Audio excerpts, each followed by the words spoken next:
would always live closer to the center, the ones who didn't have so much in their pockets here on the side.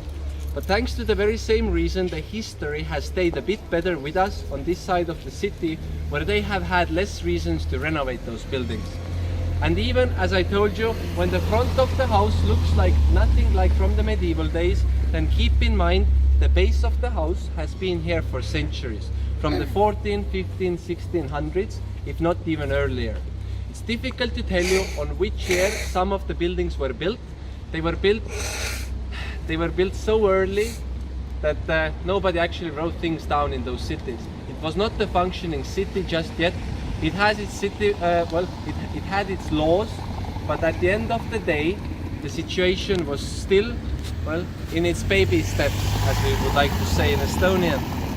But you don't speak Estonian, so it doesn't make any sense. Not to worry. Let us concentrate back on the building. As you see the house in front of us, this is a good example how the merchants did their business and lived in their own homes. In the front of the house, in the front room, in the first room, they would do their business, and in the back of the house, they would have their family.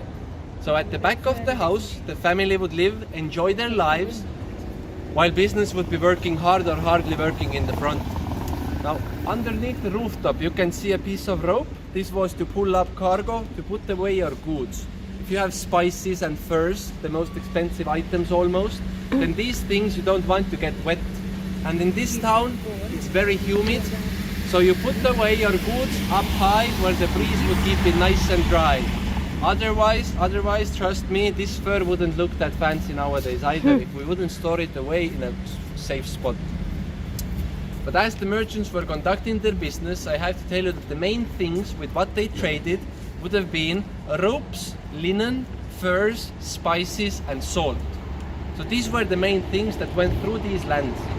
This town was filled with horses. This town was a gateway to the eastern riches. During 1300s, the western side of the world had already been conquered. We knew nothing about the new lands, as we called them during these years. But on the eastern side, there's still a lot of land to divide and a lot of land to rule over.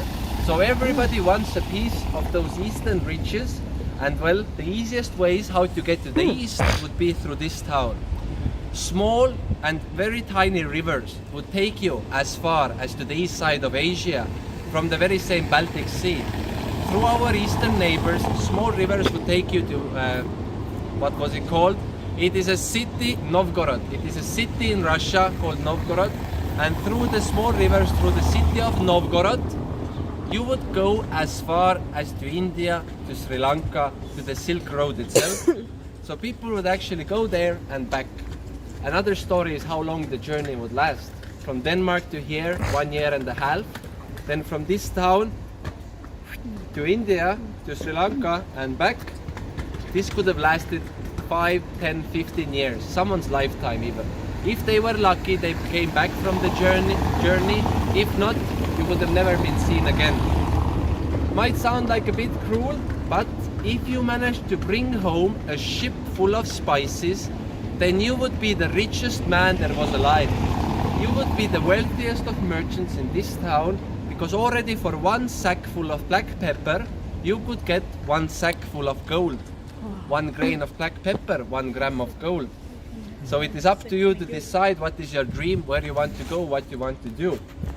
But everyone's dream was to go there and back only once in their lifetime and enjoy the rest of it. We will understand it a bit more when we take a step to the back of the house, so follow me now, don't be shy. But before we can go, few funny kind of taxes that we have had here in this city.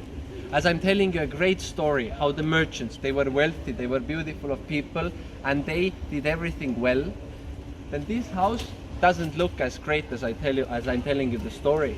And the simple reason is because the nobility, they see how the merchants start to build more and more beautiful houses.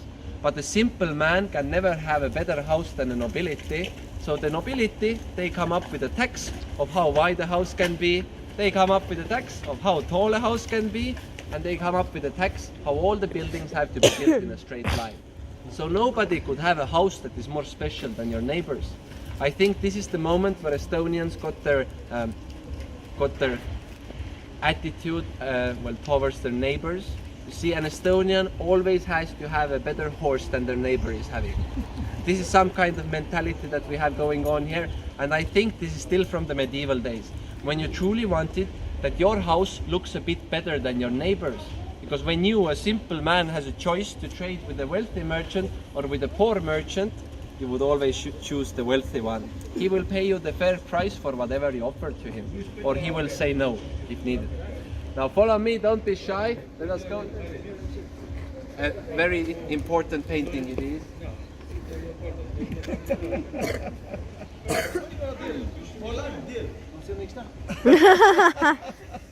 Enjoy. Thank you.